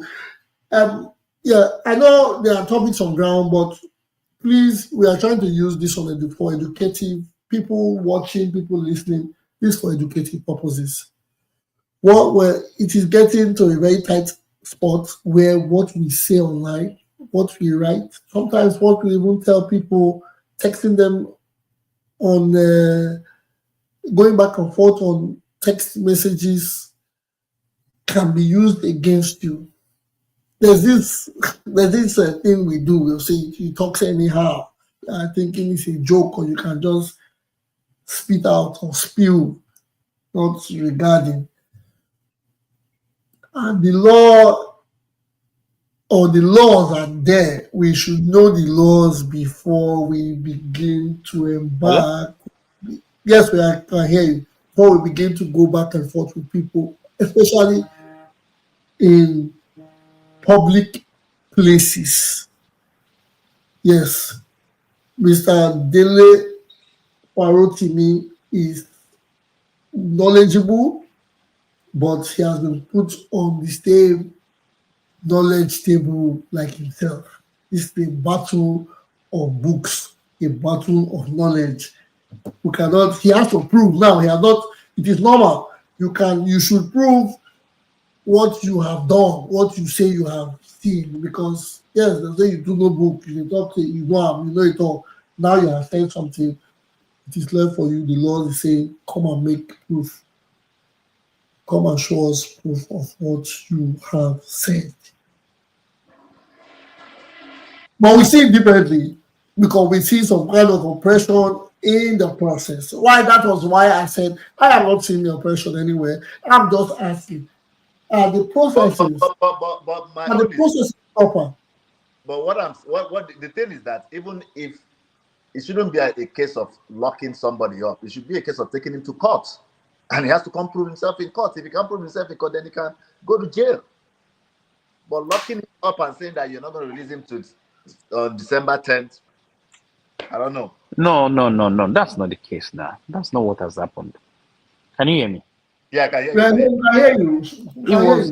It was charged to court for cyberbullying. on those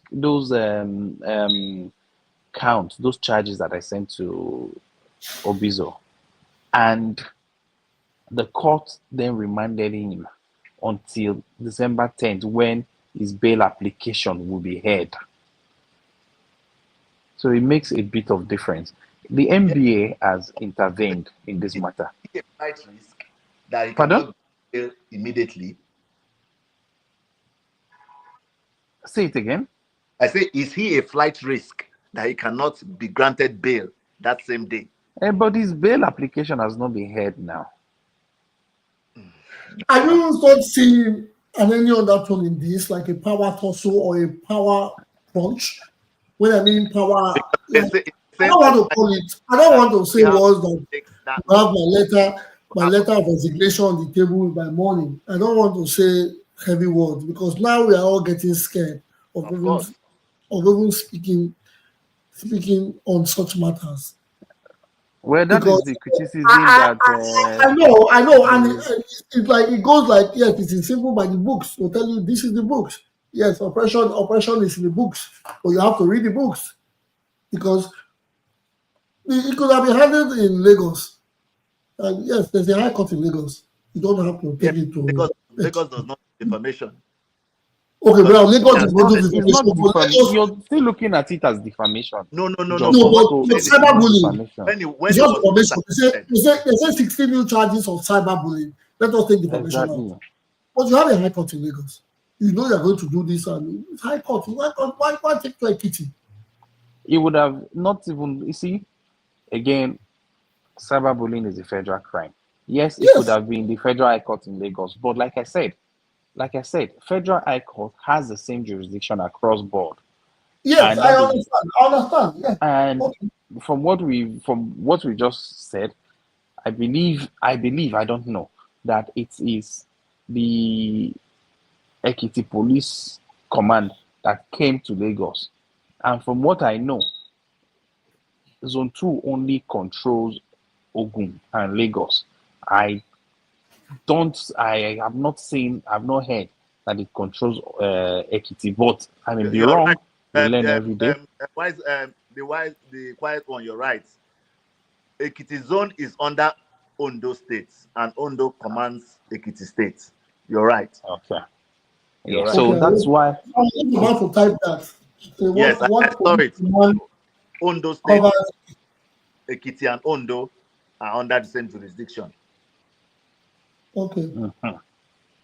Because that is why I believe, because the nominal complainant would have reported this matter at his local place, which I believe is Ekiti, and then Ekiti police force would swing into action, arrest the person, and then charge him to court in Ekiti.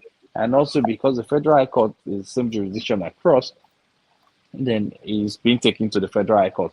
I don't think the defamation thing would stand. I think this is what they will really pursue. This cyberbullying, the defamation part. NBA has said. Yeah, go ahead. Writing a book, is it part of cyberbullying? Because it was what he wrote in the book that is creating this problem. It's what he wrote in the book, which he then said on TV. Sorry, I said on TV on podcast.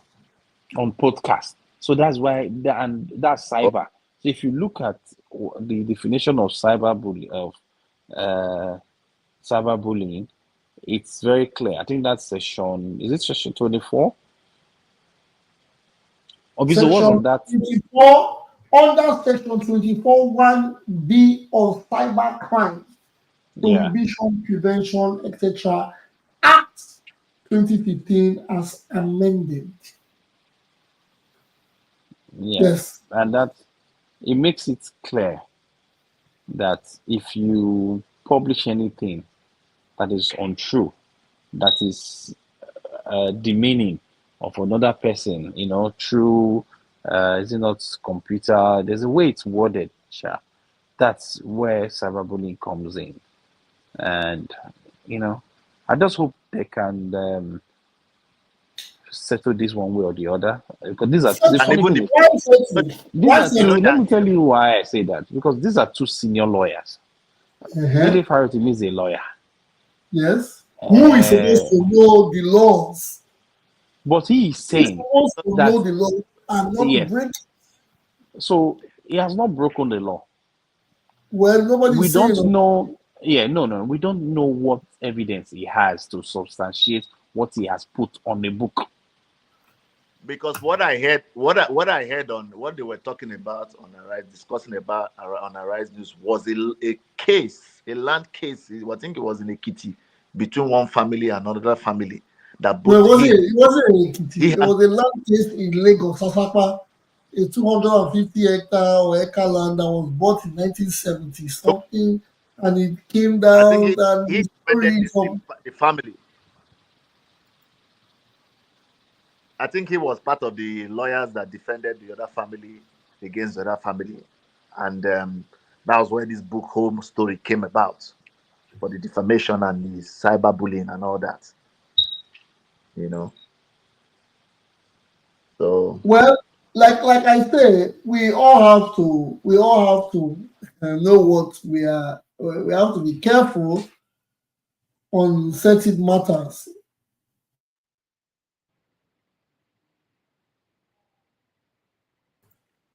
So we have to be sure on certain matters as we discuss.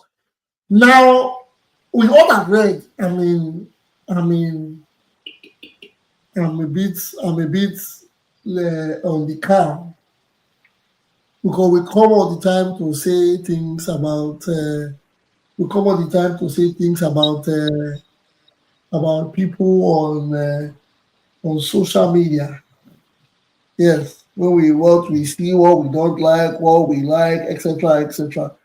Those things, those things we should put in check, and we should always educate the people around us on these matters because take it or leave it,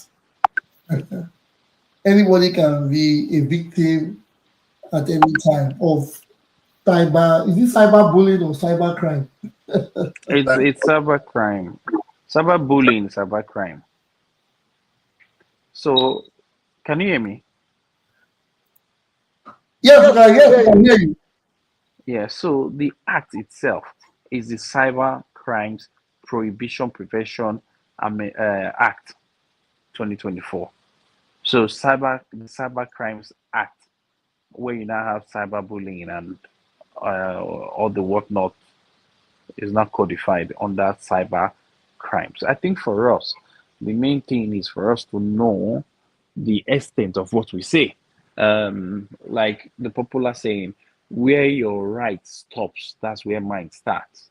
So if you come on air, on TV, or you publish any material that's that's damaging to another person or threatens another person, um, then you should be able to substantiate it.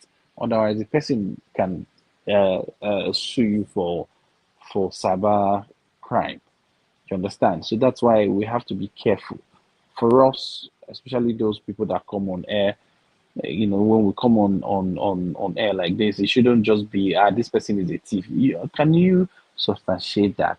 Can you prove that this person stole? And what did he steal? You understand? So we have to be careful when we make such statements, and that's where the responsibility really uh, uh, the responsibility is with. Can you guys hear me? yeah, we can hear you. Yeah, so we know the internet is a free space, but with such freedom comes responsibility. And if there are no responsibility or checks, then the entire thing becomes just becomes chaotic. So we have to be responsible how we use these tools. And I want to plead with everyone coming on this show to really censor the things we say and how we say them so that we don't infringe on anyone's right. We can express ourselves without damaging another person's reputation. We can say what we want to say without being rude or insultive or going falling short of the law. So these are some of the things that we should look out for. I would post a link for us to just maybe read a bit about the cyber crimes and just know what it says and how we can continue sharing our thoughts, our ideas without falling short of the law. Okay, so yeah, on to the next person. Yes, thank you very much, the quiet one. Yes, I always like to, yes, I like to share. I like it when everybody gives us like a bit of tutoring because the whole thing is, honestly, now I'm getting scared. They can go and bring your recordings from the 24th edition when you are in your 200th edition, and they'll say in this place you spoke about a former senator or a candidate from another party and you called him this. In the truth, these are crimes being recorded. If you look at it indirectly, because the internet does not lie, it will keep it there. They're like pictures. They will keep Yeah. it there waiting for you, right? And they will wait for you and they will bring it out the day you want to be a senator in your jurisdiction. They will say in your jurisdiction, they will come and say, these are what you have done. You have called the, the candidate a thief just from our callous statements that have been made regularly. So please, I beg. But again, like I say, whether they like it or not, are these processes the right processes? Are the processes, because I still don't believe. I don't want to say. I feel I mind what I'm saying, but I think the process is still not is not making complete sense to me. I say somebody in Like Lagos to me, what I say taking about you the process, to okay, go what I say ahead. process is the rich oppressing the poor. That's what it is. If you have money, anybody talks about you, you get the person down. That's what it is. With your money and the police force. That's what it is. That is funny, but it sounds like that in my head. Mr. John Bosco, it sounds like that in my head too. That once you are, should I say an elite, or you have influence in the country, In the you society can, in general. yes, in the society you can just take anybody down and but talking about the man himself, these are two legal warlords. I know. The Ekiti San is the Ekiti San is a big one. It's a very big No, one. I don't know. Another I is don't know a why. I don't any know why political Mister contest with he's Asep. fighting this kind of fight. Eh? He's not in the contest with Asep Balola. Asep Balola is No, no, no, no. Nobody goes into such a fight with a titan, bro. But you know how they are. These people when they say but they if we don't live look in a at it. society, whereby everybody is playing level, equal playing level field, it's not going to be this difficult. We're going to sort. Everybody's going to go to court, and the court will solve the problem instead of arresting and locking up people because they said something, because you can do it, you have the power. I mean, in America, people insult the president of America. They call him name. He doesn't go suing True, them. so it's true. not, so that's what I'm saying. They've called Joe Biden all the names in the world. They've called Trump all the names in the world. They've never gone to anybody saying your cyber.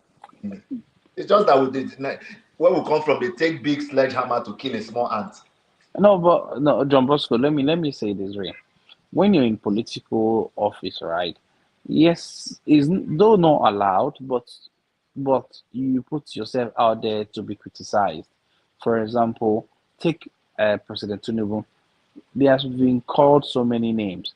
He himself, was it before or just after his election, when he said he does not go on social media anymore because the things he sees on social media is not palatable for him. So he knows that. However, I cannot come on air to say something about let me look, a private man, like, okay, remember though it was all political, but remember the issue between Oshomole and Aswe Rodalo. Mm-hmm. Yes, so that's a typical case. That's okay, that's a typical case. But Oshomole was not arrested. They didn't go and pick him up. They didn't go and arrest him. No, so that's the thing. Now, was it remember, hold on now, John Bosco. Hold on. We're talking about a crime has happened here, which is the cyberbullying crime. Mm-hmm. The other one was a civil case. A case of defamation, where that's one. So put on your legal hat now, not one of the rich or the poor. Just remove that rich or the poor thing, and let's look at it. We're discussing. We all have our own prejudice or belief. Let's leave that. Let's discuss strictly sense the way it is. This is a crime. That's why the police have gotten involved. The other one, it wasn't a crime. That's why the police did not get involved. Okay?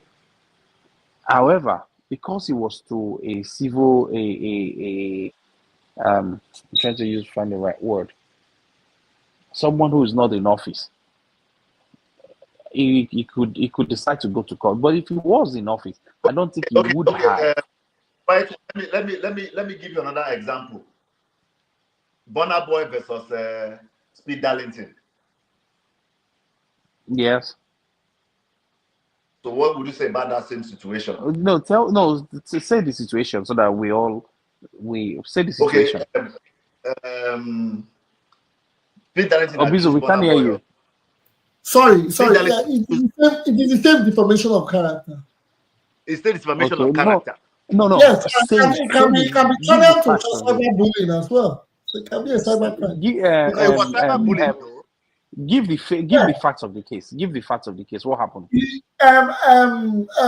Speed Darlington accused jokingly made jokes of asking Burna Boy questions. I don't know deep, but from the surface I saw, asking Burna Boy what happened between him and PDD. Anyway, to see PDD. What happened? What do you mean? What happened? Yes, he was holding a can of baby oil. What he was indirectly trying to say was asking Burna Boy how many baby bottles of baby oil did they use on him? Did he say that, or he just asked? That was that's he said how many baby oil did you use to get your Grammy awards? You know, these are lousy callous statements people say, but that didn't give the system the right to treat the so-called defamer. Because he was arrested, locked up. Yeah, he was picked up and treated unfairly. Yes, who picked him up? It's the security the police. Security Which of, security of which of them? Do you know? Anyone. He doesn't. No, let me tell you. Let me tell you why I say that. No, it wasn't. It didn't come in details like this. These are Yeah. being details because we are talking So about. let me tell you the difference. Let me tell you the difference. Let me tell you the difference. This a celebrity may have private bodyguard. Celebrity may have private security apparatus. A celebrity may decide this guy I won't deal with him. Oh yeah, guys, go pick him up. And then we think it's the police that picked him up. No, this was the police. Yes, they are saying because Burna Boy apparently was I think in another statement or in another case or in another one of the blogs already, Burna Boy said if he did it again that they will pick him up again. So Burna Boy did not stay away from and he did it again. They arrested no, him again. when you say which police do we know? The police. No, there was the video. There was the video. Police picked. It was police. It was police because the Jayaju and one other guy, they were the lawyers that went to bail him from the police station. Okay, what was his? So, what was your? No, hold on. What was the offense? Defamation now. Defamation. In Lagos, well, when we know yes. It happened like that, but we cannot dwell on that for now because we have done our 2-hour mark, and yeah, a bit of there's going to be a protest. Soros is going to lead the protest.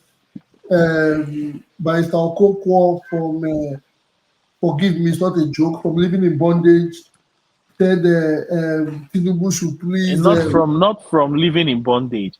Barrister Okonkwo, the actor in living, not from living. He's not living in bondage. The actor, the actor from the movie Living in Bondage. Yeah, that's how you see it. Yes, let me use English before I put myself in trouble.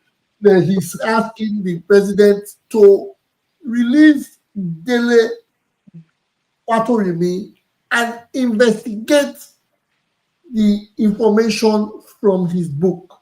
On the third one, the book has become one of a bestseller so far, trending. Well, can I ask one question? Go ahead, sir. Go ahead. Can I ask one question? Go ahead. Can I ask one question? Yeah, go ahead. For this so-called cyber crime laws, when were they enacted? Because I know under Jonathan, they called Jonathan so many names. They defamed him so much. I didn't see anybody being arrested. Depends on who acts. It has been amended since 2015. 2015 amended. It was Buhari's government. They enacted that. 2015. Then amended 2024. Okay, they amended it again. They say it came into force. It came into force in 2015, and then amended in 2024.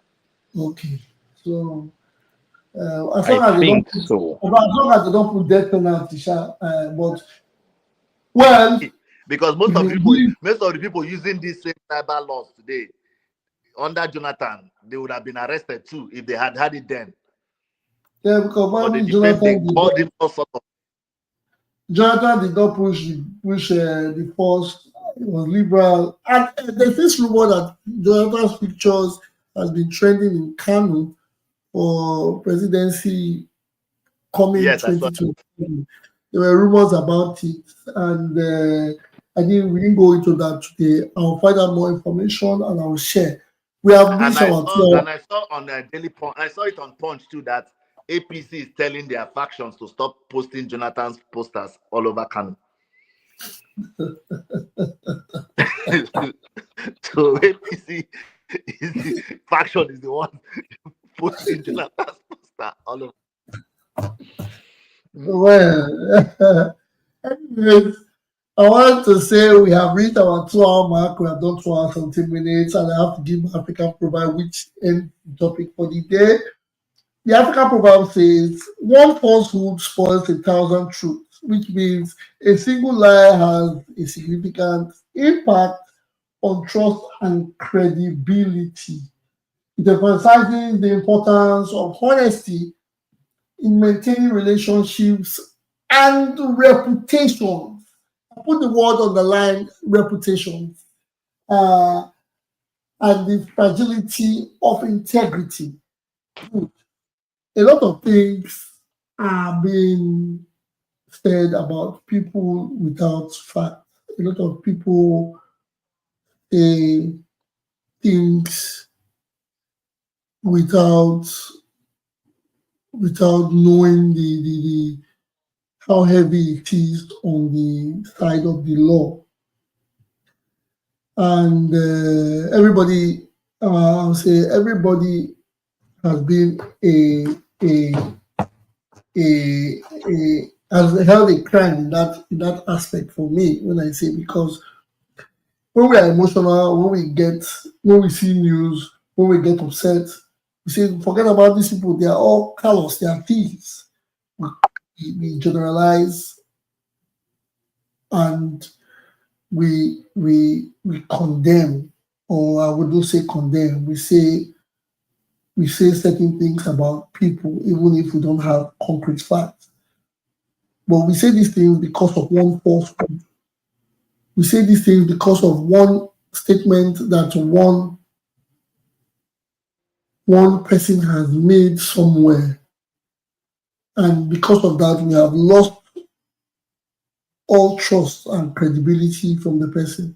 So when we see the person entangling or being a part of another group of persons, we generalize and say, well, yes, you can't have the devil as, forgive me using the word the devil, I'm not saying the devil is a bad person. You can't have this person, Mr. A, at your side, and you expect us to think you have good intentions. Mr. A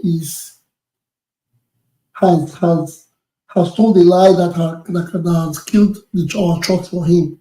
So if you flock with him, you guys are same type of bird. So that is the reason I brought this today. One falsehood spoils 1,000 truths. Going forward, let's see how it unfolds. Mr. Faturimi has written his book. It's a lot for everybody to read, to understand, and it's good.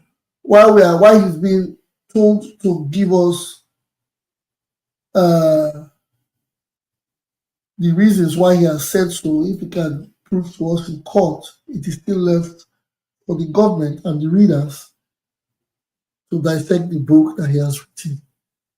That's why I leave it for today. Thank you guys for being in the studio. I thank you, Mr. John Bosco. I thank you, the quiet one. Joe, I'm sorry you came, you listened and you left. Please, I apologize. I'll give you a one-on-one call, conversation, a call. For Ola was here, Mr. Konko was here. Thank you for taking out time to listen to the program, to be a part of the program. Everybody on all social media outlets, Herio, etc., etc. The dude from Berlin. Yes, sorry again, who's that? That's Jado Otio from Berlin. Yes, I see you. Thank you for giving us your time. It is 10:20 Nigerian time. It's time to have the weekend group on. I say thank you. I'll see you guys on Monday. Enjoy your weekend in TP's voice. I'll see you Monday. Have a good one. Thank you, guys.